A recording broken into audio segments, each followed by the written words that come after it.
What does it mean to live in a republic where, in one morning, you might hear that a journalist is arrested for covering a protest inside a church? Some days it feels like the ties that have held us together are being tested in new, uncertain ways. America's promise has always been that different rights, freedom to worship, freedom to speak, to gather, to report, could live side by side. But can they? Or is the fabric fraying? You may be worried, you might be angry, or just tired of the noise. Let me tell you, history has seen moments like this before, and we have not only endured them, we have found a way with patience and discipline to keep the Republic whole. That is our promise here. No feeding of outrage, but a steady hand to restore perspective. Picture a quiet street outside a church on a cold morning in Minnesota, the winter sun just peeking over the roofs. Families step inside to worship, some chatting softly, others with heavy hearts. Suddenly shouts ring out. Protesters enter, voices raised, some with cameras in hand, others with signs. One of the church leaders is also a government official, an immigration officer, and today the line between faith and politics feels thinner than ever. Now imagine a small group huddled behind the pulpit, trying to focus on their prayers as the noise grows louder. Outside, the police are called, reporters snap photos, capturing every tense moment. Among them, a well-known face, Don Lemon, the journalist, present, notebook in hand, but as prosecutors say, not only watching, perhaps encouraging, perhaps just observing. In this moment, peace and protest crash together. Federal law officers step in days later. Lemon is arrested in Los Angeles, far from the church, far from winter. News spreads across the nation. Some see the charge, conspiracy to interfere with worship, as just. Others, including many press and rights groups, call it an attack on the freedom to report. The debate stirs old arguments. Is this justice or government gone too far? Think of a judge sitting high on the bench. The courthouse is still. Both sides know the whole country is watching. On one hand, the law was written to keep worshippers safe, to give everyone a Sunday without fear. On the other, the First Amendment does not end at the church door. It protects the press, even when the news is uncomfortable. The Attorney General stands firm. She says, no one should fear for their right to pray. Press advocates reply, no one should fear reporting the news. These ideals do not always walk the same path, but both are part of America. Picture a living room late at night. A family watches the news in silence. One wonders aloud, what if that had been our church? Another asks, but don't we need people to show the truth, even when it's messy? This is not an easy puzzle. Not all news is black and white. Here is the charge at the heart of the public debate. Did Mr. Lemon cross the line from watching to leading? Was he there to cover a story, or did he help whisper secrets, plan, or support disruption? The law is clear about one thing. No one may stop another from praying in peace. But the law also protects those who stand witness for the world, even when events are troubled. Imagine the church pews, empty after the chaos. Papers scattered, a songbook open, a sense of unease left behind. The Republic does not only face threats from across the sea, sometimes they are as simple as a question. Whose right comes first? Press or prayer? History has seen this before. Towns divided over abolition, churches split by the war, reporters jailed for writing the hard truth of labor strikes or for covering civil rights marches. Each time, America wavered, but taught herself anew what boundaries would hold and which ones needed to change. But let us set aside panic.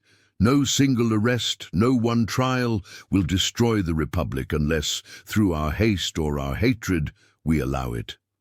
The trial ahead is not only Don Lemon's or the government's, it is a test of everyone's commitment to steady, principled citizenship.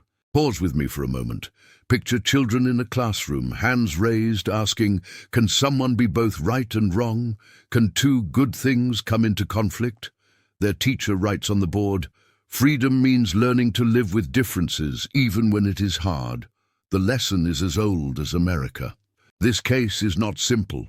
Legal experts remind us the law cited against Mr. Lemon is often used for hate crimes, a serious thing, not meant to punish people for news reporting. Supporters claim he did not break the law, only did his job. Prosecutors say they have proof he was more than a bystander. The court will see evidence, not just claims. Think of the thousands who wait for verdicts, some angry, some scared, others just hoping their rights will stand firm. This is not the first time America has watched justice and freedom pull at different ends of the same rope.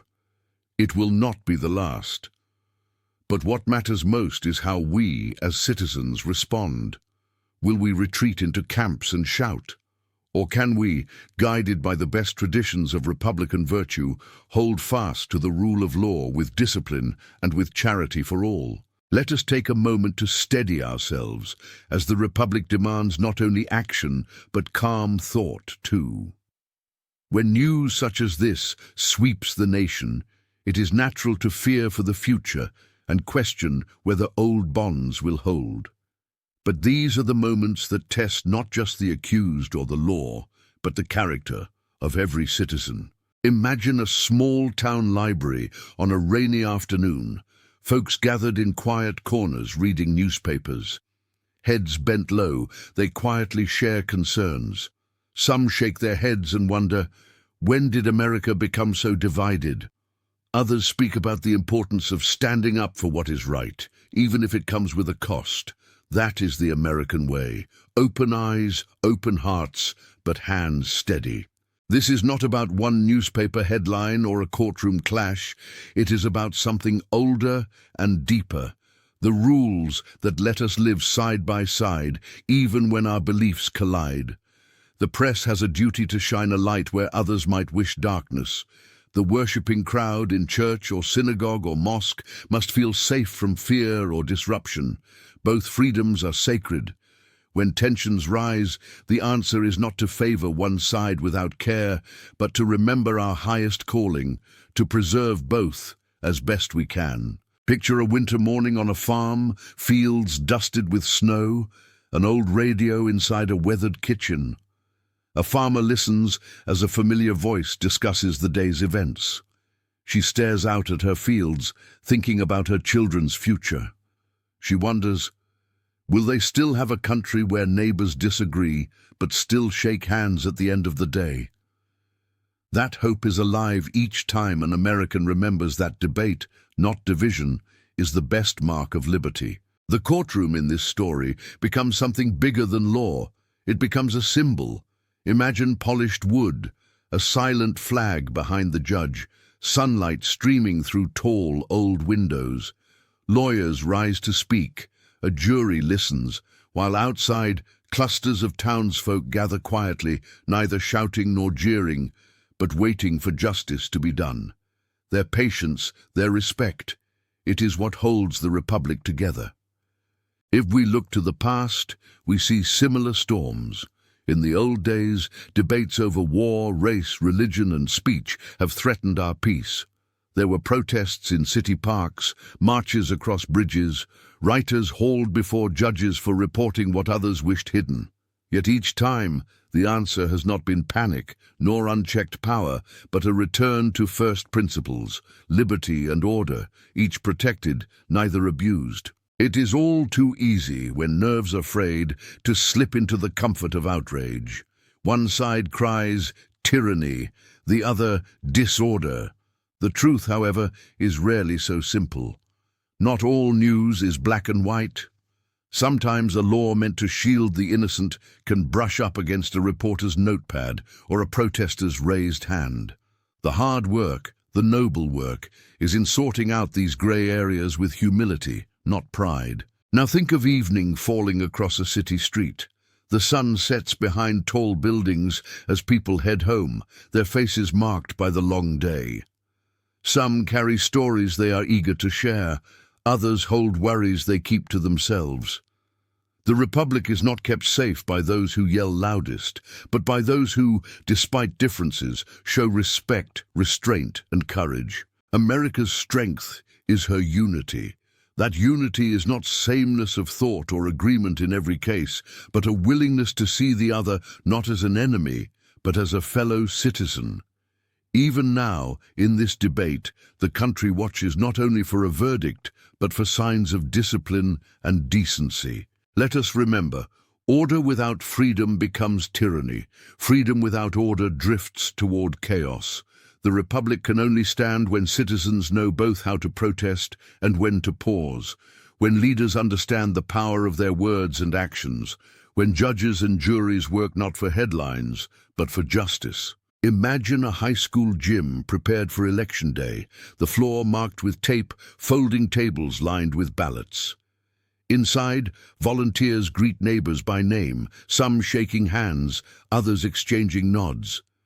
There is trust in each small act.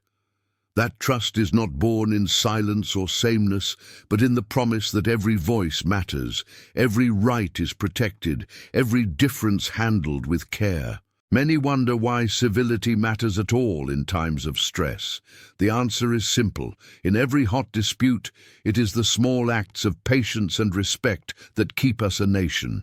Think of the shopkeeper who listens before speaking, the sheriff who waits for facts before passing judgment, the minister who prays for all souls, not just a chosen few. These are the quiet pillars of the Republic, strong, unyielding, but often unnoticed. The lesson for us all, no matter the outcome of this or any trial, is to remember that our Republic is not held together by force of law alone. It is held by habits of charity, humility, and self-restraint.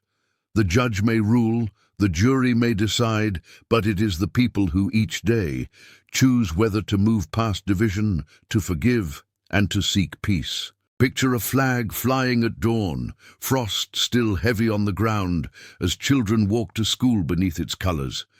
It is not just a symbol, but a hope, renewed each day, that a free nation can survive if her people remember their duties and lift up her ideals. In the weeks to come, many will argue. Some will say justice was served, others see only loss. If the courts do their work with honor, and the public receives the result with discipline, even disappointment handled with dignity, then we pass the test. History has seen this before. The trial of one man, or the clash of rights, is not the sum of the nation. Each time, some predicted ruin. But with patient hearts and a return to old virtues, America has proven that the Republic can be saved. No single event, however loud, need break our spirit unless we choose it. Let us walk wisely, speak carefully, and honor both prayer and the press. Let each voice rise, but never so loud that it drowns the rights of another. Let justice be measured not by volume of anger, but by weight of fairness. The world watches to see if America is still able to do the hardest thing, to disagree, fiercely, even painfully, and yet still uphold the law and love of country above all. We must show them what is possible when order and freedom walk together, when citizens trust in the slow, steady work of self-government. Picture the old courthouse steps at sunset, friends and strangers gathered in the cool evening air, some disappointed, some relieved. And then, in the hush, one voice says, "We carry on. We look after each other." That is the heart of the Republic, quiet courage in uncertain times. You may feel unsettled now, but take hope. Out of many voices, we can still find unity. Through respect for law, care for liberty, and patience with one another, the Republic will stand. The real question before us is not only what happens to one reporter or one protest, but what kind of country we choose to build, one of division and suspicion, or one of forbearance and resolve. Will we meet this test with anger, or with the calm strength that has always restored America in her hardest days? I leave you with this, my fellow citizens. In the days ahead, ask yourself, what can I do, no matter how small, to hold the line between freedom and order? Can I show the patience and discipline that keep a republic strong? Will my own words and acts add to our shared trust or tear it down? For the fate of liberty is never decided in courtrooms alone, but in the everyday choices of the people. The republic can be saved if we remember this truth, again and again and again. Not all news is black and white, but hope and duty have always had clear colors in America. What kind of citizen will you be when the fabric of the republic is tested?